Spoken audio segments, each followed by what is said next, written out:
완전한 실패작입니다. 저는 청계천을 그렇게 평가했습니다. 가보기도 전에 말이죠. 스웨덴 도시 심리학자가 서울에 온 이유? 청계천의 문제점을 파헤치기 위해서였어요. 3조 원으로 만든 가짜 개울이 뭘 바꾼다고. 하지만 택시에서 내린 순간 예상과 완전히 다른 말을 들었습니다. 아이 표정이 달라져요. 거기 가면. 7일간의 관찰 결과는 충격적이었어요. 여기서 하루를 시작하면 일상이 완전히 달라져요. 도시락 하나로 여기가 여행지가 되네요. 이런 믿기 어려운 이야기들이 계속 나왔습니다. 그 전에 구독과 좋아요로 응원해주시면 도시가 사람을 어떻게 바꾸는지 청계천의 놀라운 진실을 보여드리겠습니다. 그럼 사연 시작합니다. 또 하나의 세금 낭비 현장을 보러 가는군. 저는 스웨덴에서 온 도시 심리학자 엘렌 레프그렌입니다. 인천공항행 비행기에 오르면서 그렇게 생각했어요. 청계천 복원 프로젝트?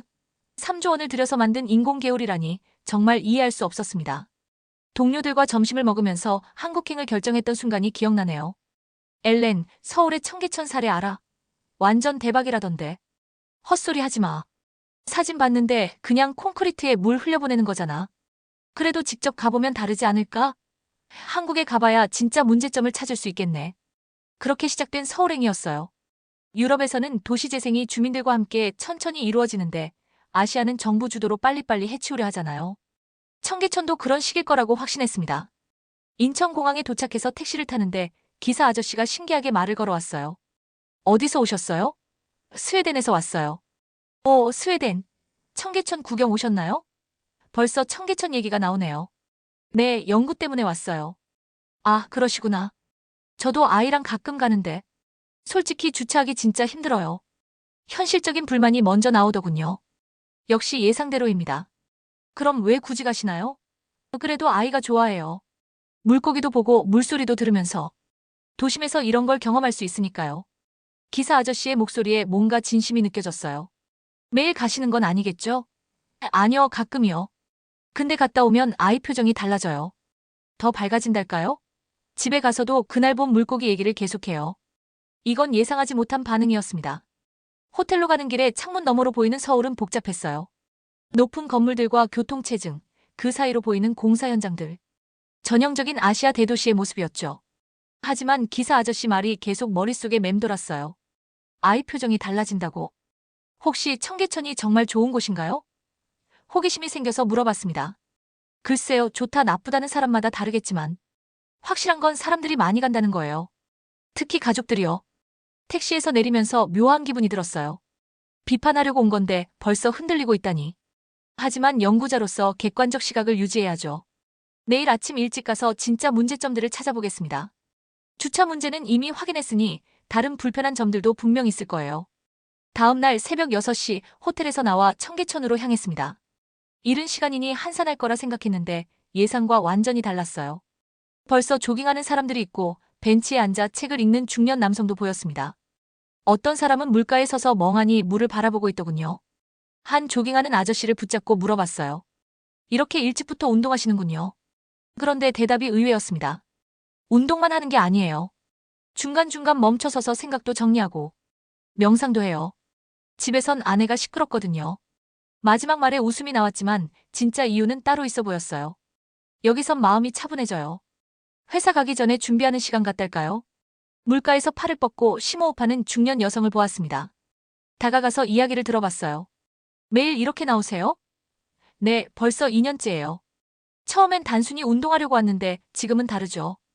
여기서 하루를 시작하면 생각이 정리돼요. 일상이 완전히 달라졌어요. 그녀의 표정에서 진짜 평온함이 느껴졌습니다. 출근길 직장인들도 흥미로웠어요. 분명 지하철역이 더 가까울 텐데 굳이 청계천을 따라 걷고 있었거든요. 한 20대 직장인에게 물어봤습니다. 이 길로 가면 더 오래 걸리지 않나요? 지하철보다 10분 늦게 도착하더라도 여기가 필요해요. 하루 시작이 다르거든요. 지하철에선 폰만 보는데 여기선 생각할 수 있어요. 책을 읽던 중년 남성과도 대화를 나눴습니다. 집에서도 책을 읽을 수 있는데 굳이 여기서요? 집엔 텔레비전도 있고 방해되는 게 많아요. 근데 여기선 집중이 잘 돼요. 물소리 때문일까요? 실제로 물소리가 배경음악처럼 은은하게 들렸어요. 도심 속에서 마음을 고요히 하는 풍경. 이건 분명 예외적인 모습이었습니다. 스웨덴에서도 공원은 많지만 출근길에 명상을 하고 심호흡을 하는 사람들은 흔하지 않거든요. 기능보다 감정이 우선되는 도시 공간이라니 처음 보는 조합이었어요. 하지만 아직 의심스러운 구석이 있었습니다. 이런 모습이 정말 일상적일까요? 특별한 날이라서 그런 건 아닐까요? 오후 12시 점심시간이 되자 청계천의 모습이 완전히 바뀌었습니다. 직장인들이 도시락을 들고 하나둘 나타나기 시작했어요. 벤치마다 사람들이 앉아서 밥을 먹고 있었는데 단순히 배를 채우는 게 아니라 뭔가 여유롭게 즐기고 있더군요. 한 직장인 그룹을 관찰해봤습니다. 오늘 금요일이니까 청계 회식이다 하면서 치킨과 맥주를 벤치에서 나눠 먹고 있었어요. 회식을 사무실이 아닌 이곳에서 한다뇨? 다가가서 물어봤습니다. 여기서 회식을 자주 하시나요? 네, 한 달에 2번 정도요. 사무실에선 일 얘기만 나오는데 여기선 회사 얘기도 편하게 나와요. 스트레스가 풀린달까요? 옆 벤치에선 혼자 도시락을 먹는 여성이 있었어요. 조심스럽게 말을 걸어봤습니다. 혼자서도 이곳에 자주 오세요?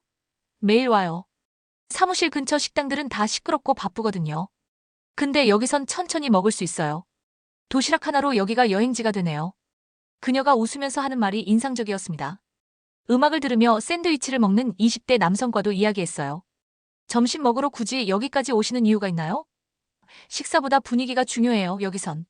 같은 김밥이라도 맛이 다르거든요. 기분이 좋아져서 그런가 봐요.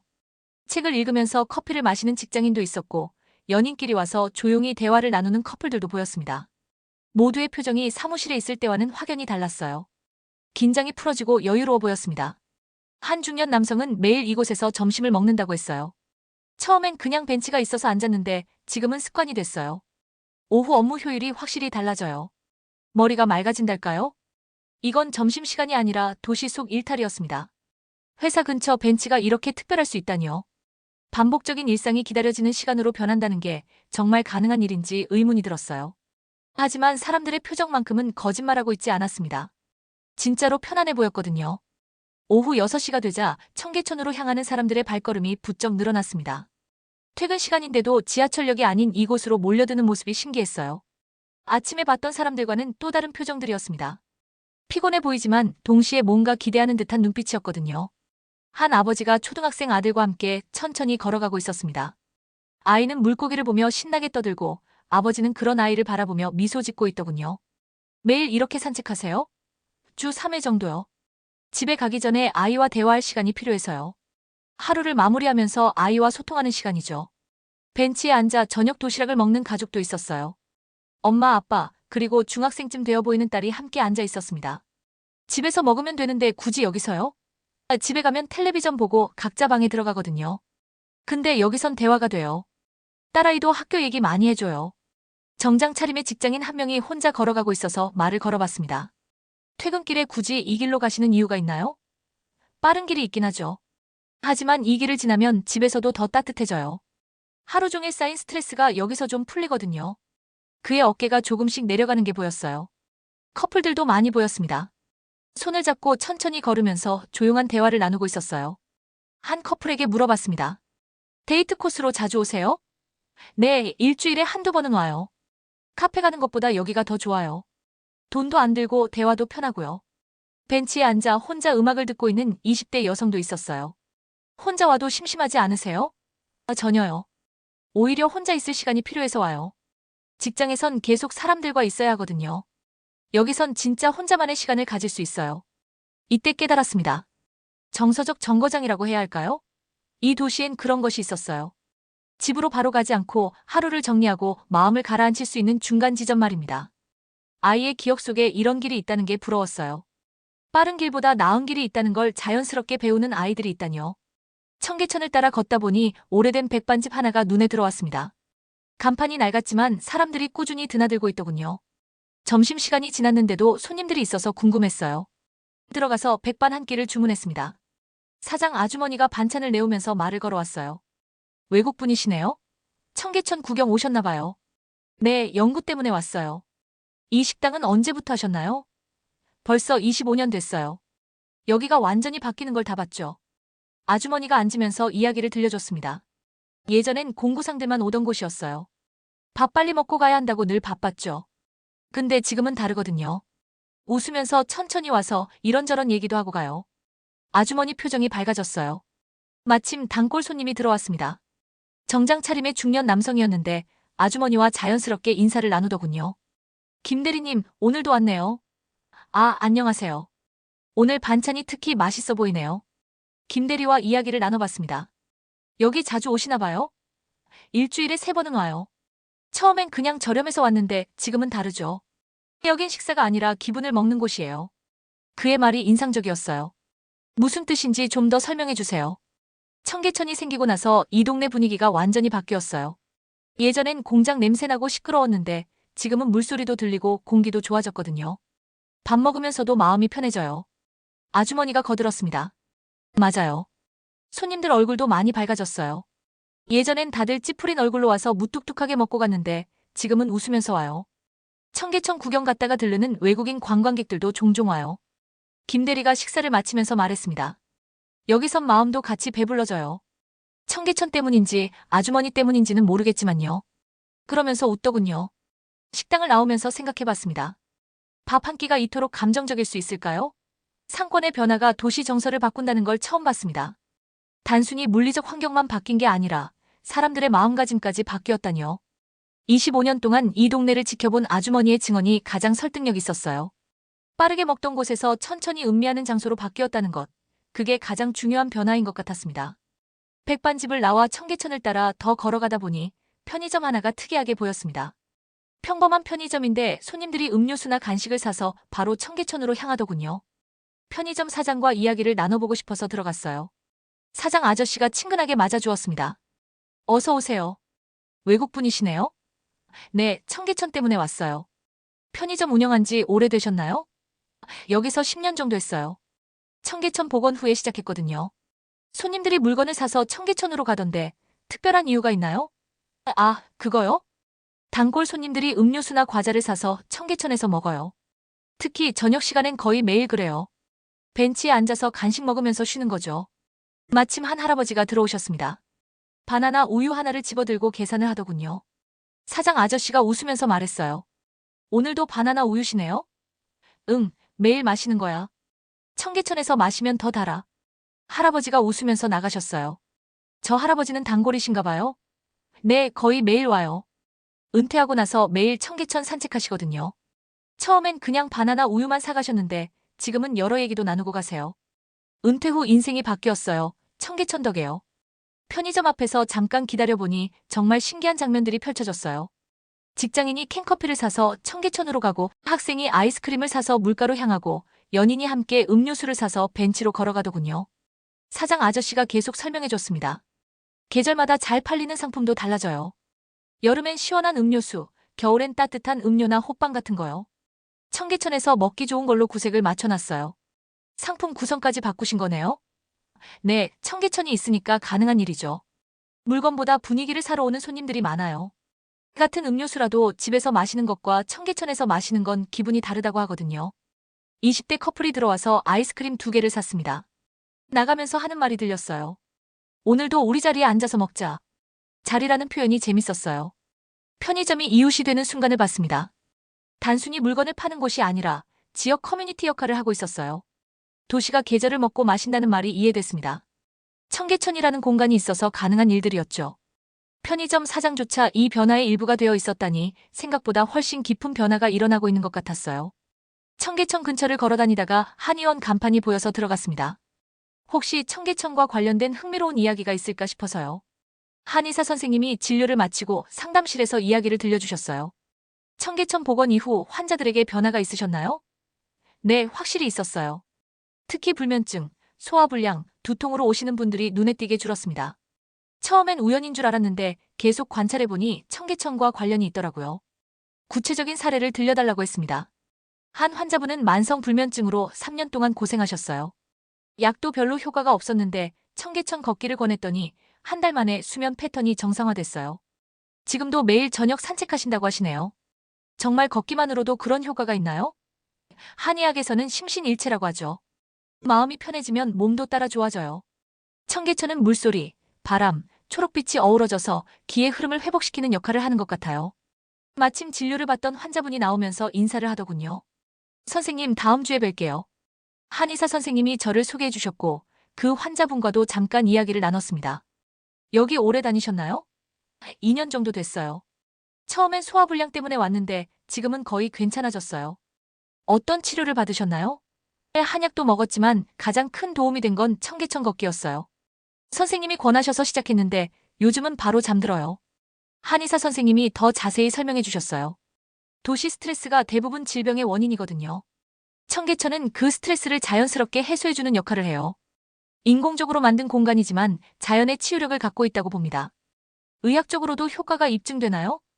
정식 연구 데이터는 없지만 제 임상 경험으로는 분명해요. 혈압이 안정되고 스트레스 호르몬이 줄어드는 것 같아요.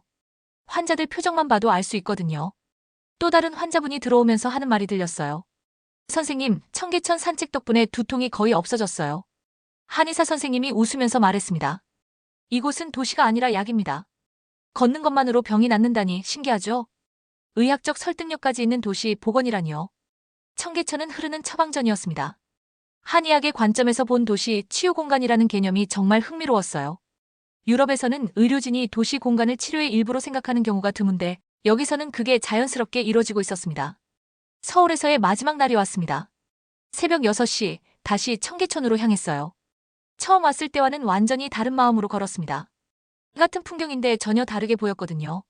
조깅하는 아저씨가 여전히 있었고 명상하는 여성도 똑같은 자리에 있었어요. 벤치에서 책을 읽는 중년 남성도 마찬가지였습니다. 반복되는 일상이지만 이제는 그 의미가 달리 느껴졌어요. 이들이 걷는 건 길이 아니라 삶이었습니다. 바나나 우유를 마시던 할아버지도 만났어요. 오늘도 산책 나오셨네요? 응, 매일 와. 여기 안 오면 하루가 이상해. 할아버지의 웃는 얼굴에서 진짜 행복이 보였습니다. 한의원에서 만났던 환자분도 지나가더군요. 아, 어제 그 외국분.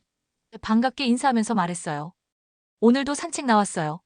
정말 몸이 좋아진 게 느껴져요. 백반집 아주머니도 문을 열고 준비하고 있었어요. 오늘 떠나신다며요? 아쉽네요. 정말 좋은 경험이었어요. 25년 동안 이 동네를 지켜보신 이야기가 가장 인상적이었습니다. 우리 동네가 이렇게 좋아질 줄 몰랐어요. 청계천 덕분이죠. 편의점 사장님도 인사를 나눴어요. 연구 잘 되셨나요? 네, 기대했던 것보다 훨씬 많은 걸 배웠어요. 우리 동네 자랑이에요, 청계천은. 손님들 얼굴이 다 밝아졌거든요. 물가에 서서 마지막 순간을 정리했습니다. 처음에는 3조 원짜리 전시용 사업이라고 생각했던 청계천이었는데 이제는 완전히 달랐어요. 이건 도시가 아니라 사람의 이야기였습니다. 기술이나 디자인의 문제가 아니라 사람들이 어떻게 살아가고 싶어 하는지에 대한 답이었거든요. 호텔로 돌아가면서 동료에게 메시지를 보냈습니다. 청계천은 도시 치유의 모범입니다. 유럽의 도시재생과는 완전히 다른 접근이에요.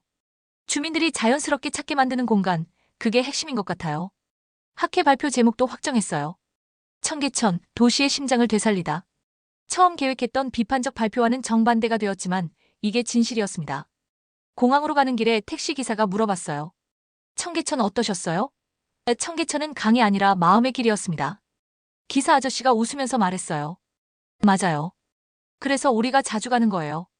비행기에서 내려다본 서울의 모습이 달라 보였어요. 회색빛 도시 한복판에 흐르는 푸른 선이 마치 도시의 혈관 같았습니다. 서울이 도시복지의 모범이 되리라 믿습니다. 그리고 유럽 도시들에도 이런 공간이 필요하다는 확신이 들었어요. 사람의 마음을 치유하는 도시, 그것이 미래 도시계획의 방향이어야 한다고 생각했습니다. 7일간의 관찰이 끝났습니다. 청계천은 단순한 개울이 아니었어요. 사람들의 일상을 바꾸는 마법 같은 공간이었습니다. 3조 원짜리 실패작이라고 생각했던 제가 틀렸네요. 이제 스웨덴으로 돌아가서 우리 도시에도 이런 공간이 필요하다고 이야기할 예정이에요. 여러분도 혹시 청계천에 가보신 적 있나요? 댓글로 경험담을 들려주세요. 그리고 이런 도시 이야기가 더 궁금하시다면 구독과 좋아요 꼭 부탁드립니다. 감사합니다.